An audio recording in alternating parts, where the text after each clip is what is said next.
Sonnet 1. From fairest creatures we desire increase, that thereby beauty's rose might never die. But as the brightness by time decease, standard air might bear his memory.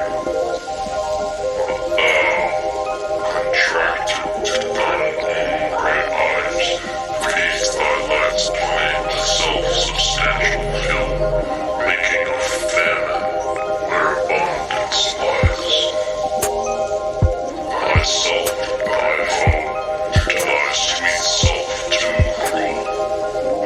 Thou that art now the world's fresh ornamented, only herald to the gaudy spring, within thine own bud buries thy content, and, tender charm, make this waste imagine.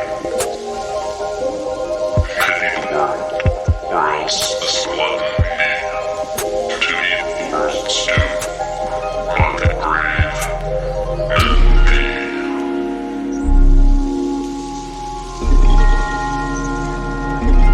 Sonnet 3.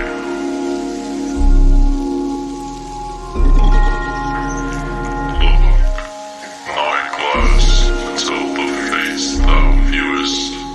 Now is the time when the face should form another.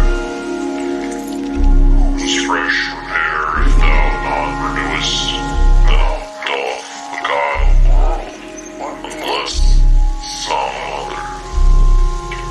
For where is she, so fair, whose long-haired womb with disdain did lynch thy husbandry? Or was he, so fond, made the tomb with self-love to stop posterity? Thou art thy mother's glass, she indeed calls back the lovely April of her prime.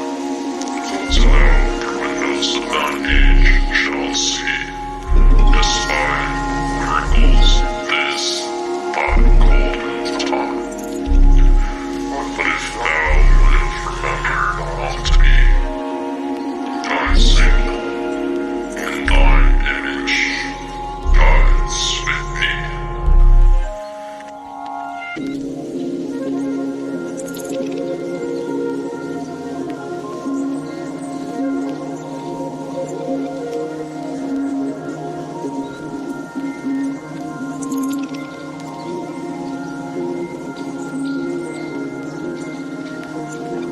Sonnet 12. When I do count the clock that tells the time, and see the brave day sunk in hideous night, when I behold the violet past prime, and sable curls all the silver war of white, when lofty trees I see barren of leaves, which erst from heat did canopy the earth,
my love. You know